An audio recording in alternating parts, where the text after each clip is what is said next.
Okay, this week at the agenda saw us remember two of the greats in architecture and jazz. We looked at the modern meaning of family and imagine a manufacturing rebirth for Ontario. The agenda's Week in Review begins with searching for answers in the middle of tragedy.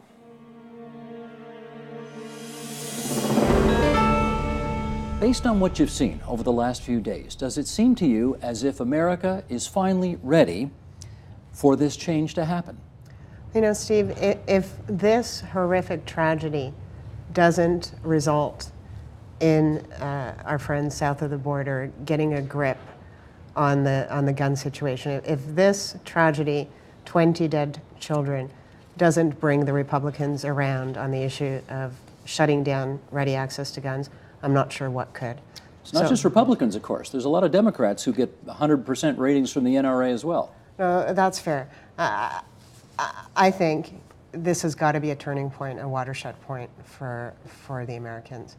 I can't imagine. I think we all are in a state of shock over it. I can't imagine anything more horrific. So this has got to be it. And I do see some movement. Quam, what do you see? I think it's impossible not for your heart not to go out to the parents and the communities who are involved and who are grieving. But I also think it's important after that to be thinking about what are the real causes of the problem so that you can really think about doing something about it. We talk about gun control and we talk about the Americans getting a handle on the huge number of guns that there are in America. 300 million. 300 million. And there are a lot of guns in Canada per head of population, and there are a lot of guns in Switzerland per head of population. I have no doubt that gun control is important in decreasing the amount of gun homicides, but I think you've got to look further and look at the social causes of a fractured society that lead to people thinking that it's okay, that this is a solution to the rage and to the inequalities and to the thwarted aspirations that they have. How do media, under these circumstances, balance respect for a grieving community and the need for a community to have its privacy when it needs it and wants it, balance that with the clear public interest in this story and all of the concomitant issues that are arising with it? How do you do that? Well, it's very difficult. I think journalists, as human beings, most of them tend to want to be sensitive and frankly often uncomfortable in pushing themselves into situations where they're in the middle of something that where they know that it's intrusive, and yet there is a vast, enormous, there's been kind of insatiable desire to know about all of the details of the lives of the people who've been suffering here. And so I think some journalists and some media organizations do this more gracefully than others, but ultimately it is the consumers who want to know these things about the families and to want to, you know, almost on a kind of reality TV show way, see this kind of unvarnished, unfiltered, raw trauma and grief that that produces the demand for this kind of journalism. Andrew, you've been in Newtown giving interviews. How does it feel there to you? I've been up in Newtown, and I was very struck when I was there in the first place. You drive into the town and you can feel it's as though the air is full of gelatin or something. You can feel the sadness and the weight of it when you get there. That sounds melodramatic, but it's true. But I think that the question really is how we best serve the people who have had these terrible experiences and how we best attempt to prevent them from occurring again. Many of the people who have had these experiences actually require the attention of the nation. They want to feel that what happened to them is not being trivialized, it is not being dismissed, it is not insignificant, and there is a kind of longing for a public reckoning, and there is therefore a sense that when the news media show up, that is somehow giving them the platform to say to the world, what happened to us was so horrific you can't even imagine it. It reminds me in some ways of the Victorian habit of wearing mourning. These people are recognized as mourners, they're recognized that way by a huge number of people. It can be very supportive. At the same time, they're going through an experience which is intensely personal, and there are people who are there, somehow they feel, and sometimes it's accurate to say so, who are there to capitalize on their grief. Let me share a couple of photos now. You in New York won't be able to see them, but I'll describe them and you'll know what I'm talking about within an instant.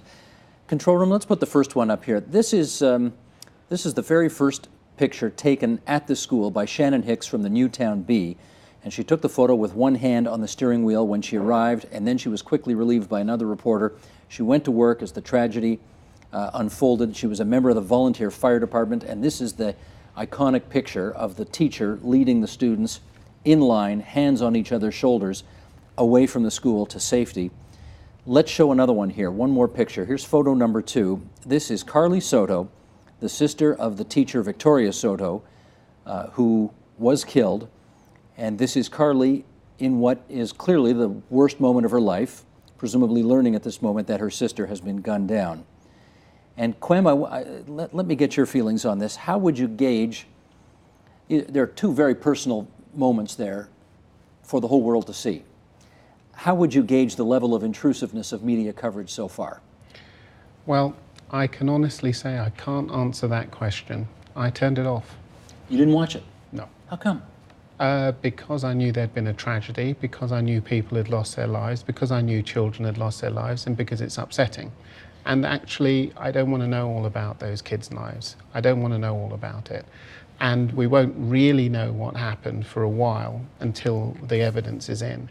And the media often, early on, it's gossip. They get stuff wrong all of the time. And it's sensationalist gossip, and I don't know what purpose it serves for me, so I turn it off. How much slack do you want to cut them for example, getting the killer's name wrong, mistaking him for his brother, getting the occupation of the mother wrong? They said she was a former teacher at the school. Apparently she wasn't a teacher at the school. How much slack do you want to cut the media for that kind of thing? Well, this is a larger issue that we have, which with the whole definition of what it means to be in the media now. I mean, not only obviously is there are people responded expected to respond instantly, but the number of people who participate in the public conversation is far broader than simply people who we would classify as journalists. And so, I think to some degree the media's ability to play a gatekeeper role, to limit speculation, to do the equivalent of what the folks in Toronto were doing, which is kind of turn things off and pause for a minute, is actually very limited. I mean, I remember, for instance, to take a somewhat different story, during Hurricane Sandy here in New York, on Twitter, there were individuals who were saying all kinds of things that turned out to be wrong and in some cases dangerous, who weren't journalists, but they were just people who claimed to be knowing something about what was going on, and what they said had a huge impact. So we now live in an era in which it's very difficult for any media organization to be gatekeepers, and I think that makes the challenge of acting responsibly when in fact other people are going to act completely heedless of what you do, that much more difficult. It used to be all about family. Leave it to Beaver. Father knows best. Even Happy Days, it was a simple formula. 2 adults, 2 kids, and the world was built around it. But times are changing. Many are delaying marriage if they marry at all and choosing not to have children. Does this shift signal the end of family? And if so, what does that mean to society? To help us understand the implications of societies that are marrying later or not marrying at all and not having children in the way that they used to. Play that out for us if you would. Well, again, the best test case is Japan. I started writing about this in Japan in the late 80s. What you have is a diminished workforce. You sort of have a lack of innovation in a society that lacks young people. I mean, I think this is one of the reasons why Japan has unexpectedly, to many people, fallen behind in the race to develop technology. I also think that there's a tremendous fiscal problem involved. In other words, you have fewer people working to support more retired people. This creates all sorts of problems for a society which has to pay out and support a non-working population with a ever-shrinking base of people who are working. That's certainly one of the biggest effects. And I also think there is a kind of spiritual effect, if you will, which is as people choose not to have children, the whole role of the family begins to change. Our perspective of what's important and what's not. As somebody who has children, it's almost hard to imagine what life would be without it. But more and more people are finding that they don't need to have children, or they don't feel they need to have it. And that creates kind of an ecosystem where not having children becomes ever more not only acceptable, but even normative. If you define family by what it looks like, and every time you use the word family, you assume the Leave It to Beaver model of a mom and a dad and kids, then you are going to come into conflict. And what we want to do is we want to start recognizing that really what we're talking about is not family-friendly cities, but cities where people can form relationships, where if they choose to have children, they can raise them with the supports that they need. If they're senior and elder, that they're able to access the support services and be able to go to shops and to theater if they want to.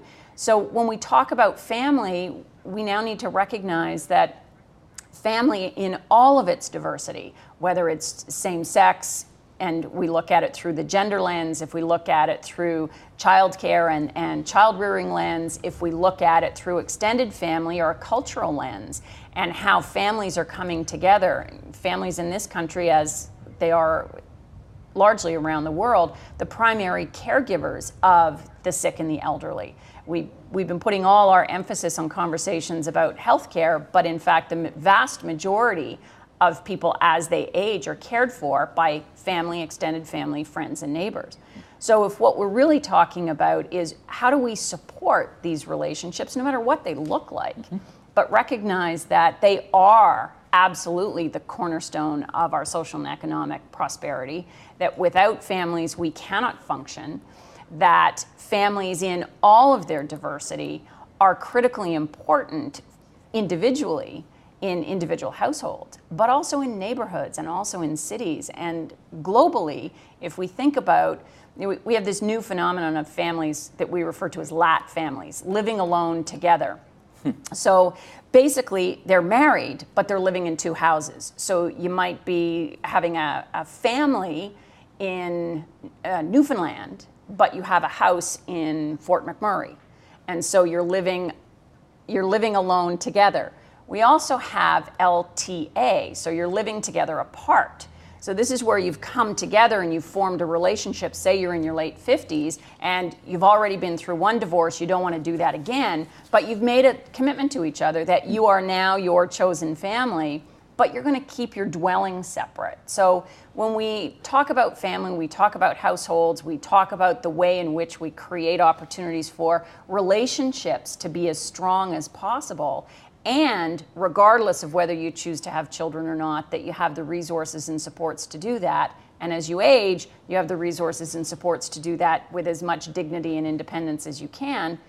Then it changes the conversation completely. Okay, you said something in the middle of that answer that I want to put to Joel and see whether he agrees, because you said that family, however we are defining it today, was the cornerstone of our social and economic existence. And Joel, I want to know whether you concur. Well, I think it is, but I think that at the threat of not being politically correct here, I agree that there are all different kinds of families. I believe that there are blended families. Certainly we have in my even in my daughter's school, friends of ours, gay couples with children. I consider those to be families, and and closer in many ways to traditional families.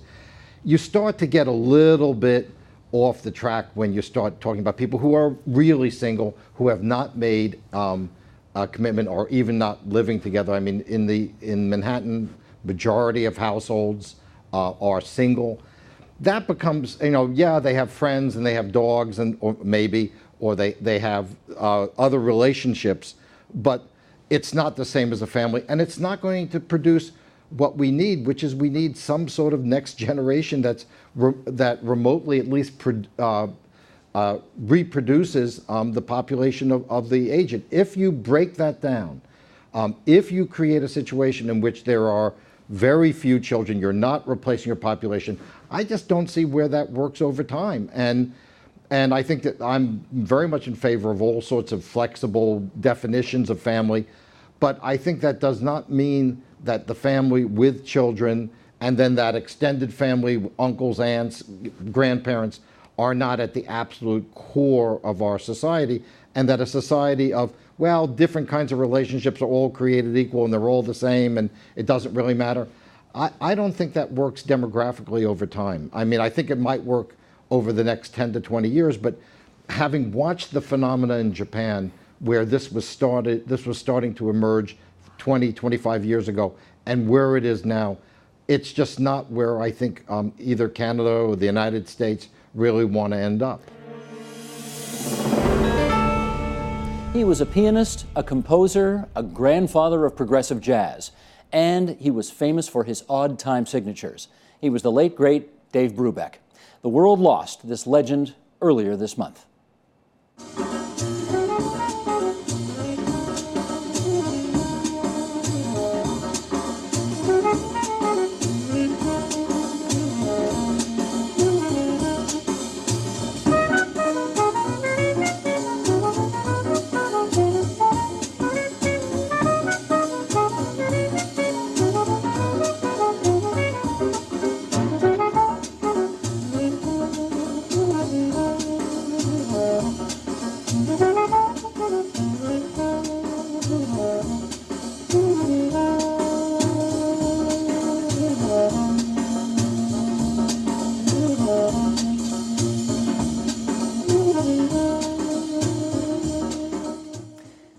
Now, to help us understand the influence on the world of jazz, here's Brad Barker, musician and radio host on Jazz FM 91. I got lost in that for a second there. Isn't that fantastic? Sounds so great today, just like it did back then. I was just going to say that. It so holds up so well, doesn't it? It really does. What was the significance of that piece? Take Five, obviously. Well, I think you can look at it from a whole bunch of different ways. In a lot of ways, Dave was already a pretty big star at this point. So this is the culmination, almost the zenith of his moment, was the Time Out recording and the Take Five tune itself. But beyond the jazz elements of it, when any tune is a hit, let's say, and resonates with people who don't know anything about jazz, that has its own special significance. We can analyze the meter, we can analyze the chord structure, but this is a tune, just like you and I just heard it, that makes you smile and makes you feel good. And ultimately, that is its legacy more than the other parts of it. It is a great song. Although, take a second and tell us about the significance of the change in time signature and all of that. And you know, for those of us who don't follow jazz as much as you do, you're on the radio every day, after all. Explain the significance of that. First, it's important to remember that this is Paul Desmond's tune. So even though it's so married to Dave Brubeck, it's important, and Dave Brubeck wrote the bulk of the other tunes that we know him for. This is Paul Desmond's, who's his longtime alto sax player. And they were linked throughout years and years. There were other quartets that they were in, Dave Brubeck quartets, that didn't end up being the sort of the one that everyone knows. But he was always kind of the Keith Richards to his Mick Jagger, if you will. But I think the significance, when you're talking in a more musical way, is that Take Five is the meaning of it's in five. So you count that in five, whereas 99% of all the music we enjoy is in four, which is it's blues-based music. So the fact that a tune that not only was this giant was also in an odd meter, that people in some ways had to kind of accustomize themselves to how they hear it in a different way.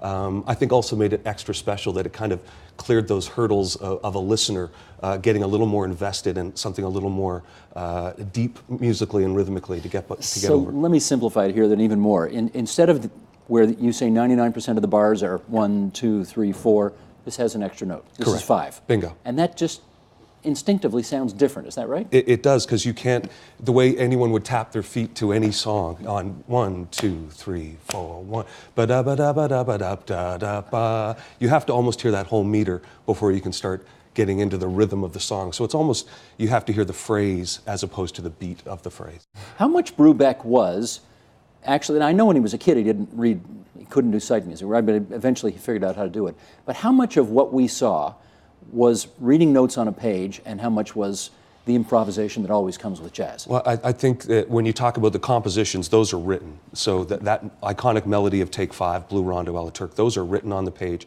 But as you mentioned, he had I think it was a little cross-eyed. He had a sight problem as a young person, and kind of faked his way through it. His mom taught piano, but he kind of fooled his mom too.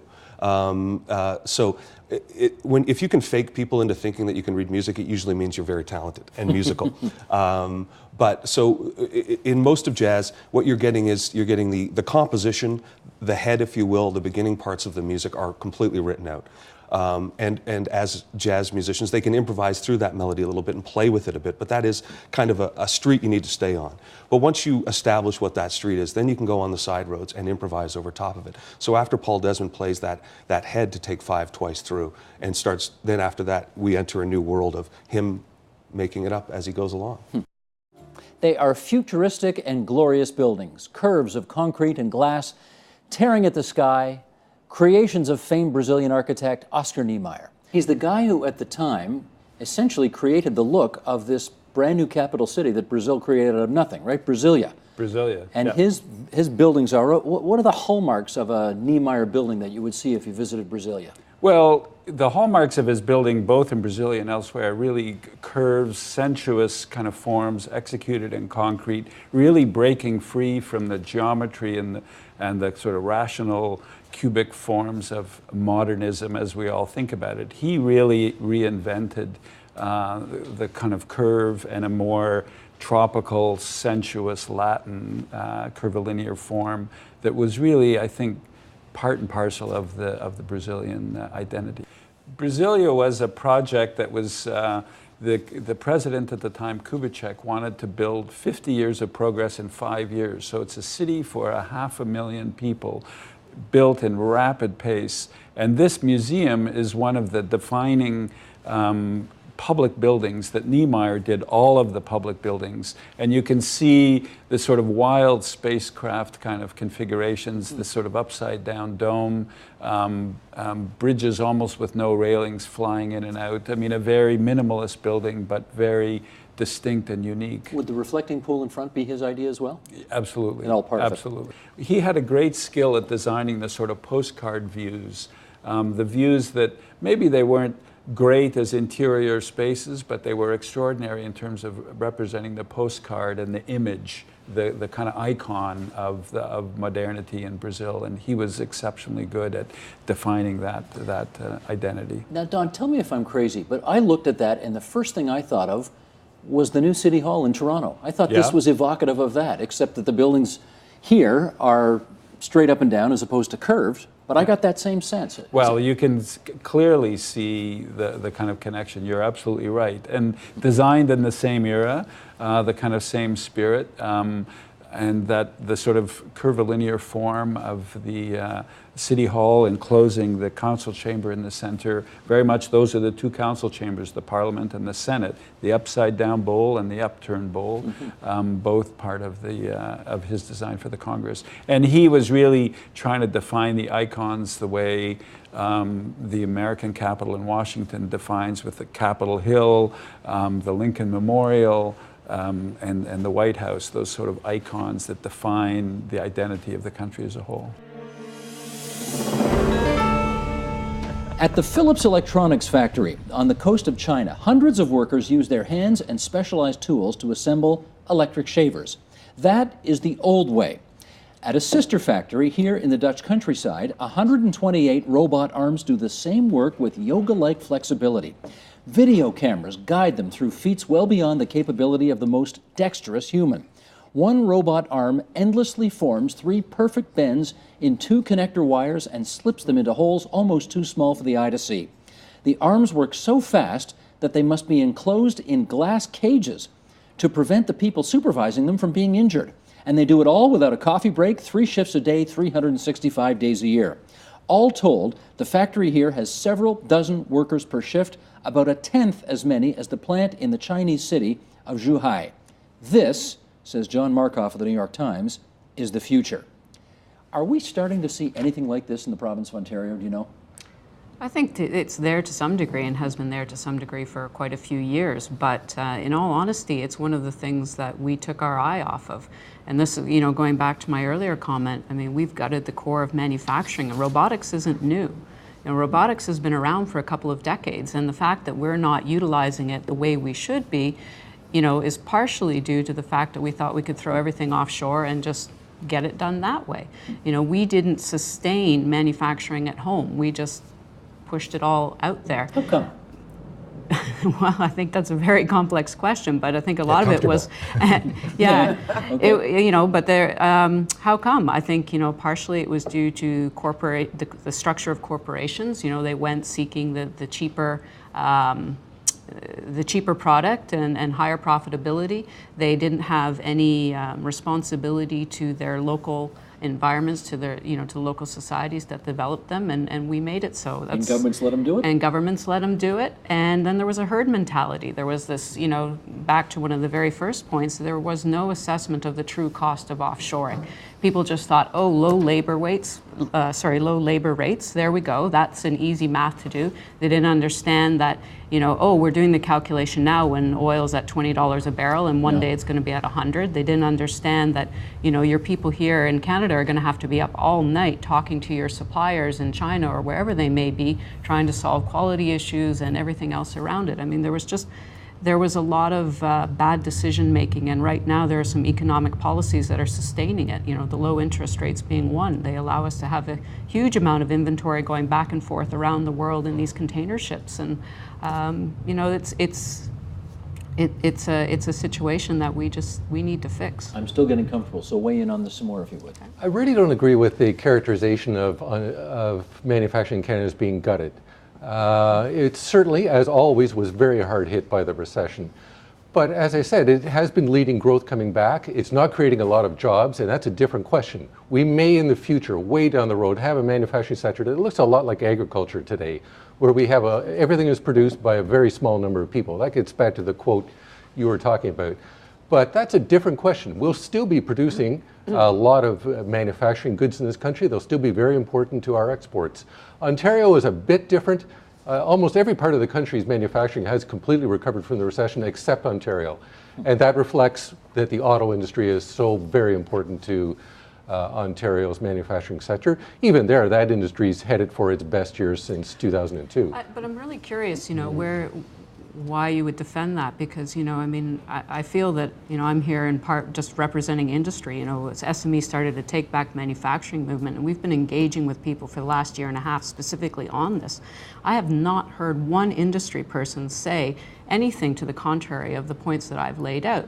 So I think and to Ian's point, we've had a survey out there that has had over 500 participants, and they have helped us identify what are their concerns. High dollar, a low competitive environment. It's all the things we've been talking about, and they are all deeply concerned about the state of manufacturing and where it's going. I think they think it's gutted, so it's interesting for me to hear someone who's not in manufacturing say, oh no, it's not. But I think to say it's gutted, maybe, I think, if I can interject here, to say it's gutted suggests then that you've gone too far down the road to in fact recover. Whereas I think, if I can say, there are still some really core areas where we have enormous capacity and potential. Like what? I would say automotive is one, although the future prediction for Canadian automotive is not good in the global scene. I mean, there are some statistics to suggest that we are one of the only major world producers that will not see a significant growth in its assembly of cars anywhere. And that actually is worrying, because then that means that our auto parts base shrinks. But there are other areas where Canada continues to have, I think, RIM is obviously in trouble. I think pharmaceuticals, that market is significantly changing because of the changing market for drugs in the first world. I think there is potential around the mining and resource industries, which is actually underdeveloped. Canada has remarkably low capacity in terms of machinery manufacturing, and yet one would think, given that we are a major resource exporter and extractor, that in fact that would be an area where we should have a competitive advantage. If we get that Ring of Fire going, or Quebec with its Plan Nord gets going, that could be huge, couldn't exactly. it? It Absolutely. So I think I don't disagree with you, Marie, that there are warning danger signs, but I think Philip is right, is that there are also signs that some areas are returning, and that includes, oddly enough, things like furniture manufacturing, some clothing manufacturing. You're starting to see, not on the mass scale, but because also markets are changing. Because the other thing we're not looking at is how is the consumer market changing so that it drives the demand for a different type of manufactured good? We look at the value added. What's the contribution that manufacturing is? You have to look at that value added. We just did the survey, and one of the things I was really pleased with, most of the manufacturers are very optimistic about the next 3 to 5 years. They are looking at this as a fairly robust opportunity for them, which is good. But it doesn't mean to say that there's no challenge. We have to deal with the value of the dollar. We have to deal with... What's that optimism based on, though? Well, I asked that once. We were at a round table and said, well, how come you're optimistic? They said, well, we couldn't get up and do our job the next day if we weren't optimistic. We have to think we're going to be successful. We have to think we're going to succeed. So, but they're also looking at what they think the forecasts are, what their growth opportunities are. They're looking to new markets. They're looking to expand. The United States has been our market. Still almost 75–80% of what we export from Ontario goes to the United States.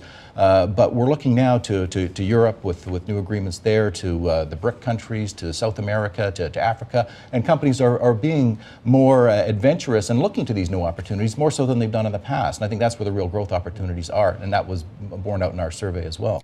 Thank you very much for this discussion, everybody. I want to thanks to Charlotte Yates, the Dean of the Faculty of Social Sciences at McMaster University, Marie Laird from the Society of Manufacturing Engineers, Philip Cross, the Research and Editorial Coordinator at the Macdonald-Laurier Institute, and Ian Howcroft, VP, Canadian Manufacturers and Exporters. Thanks for a great discussion, Thank you very everybody. much. Thank you. Thank you. Support Ontario's public television. Donate at tvo.org.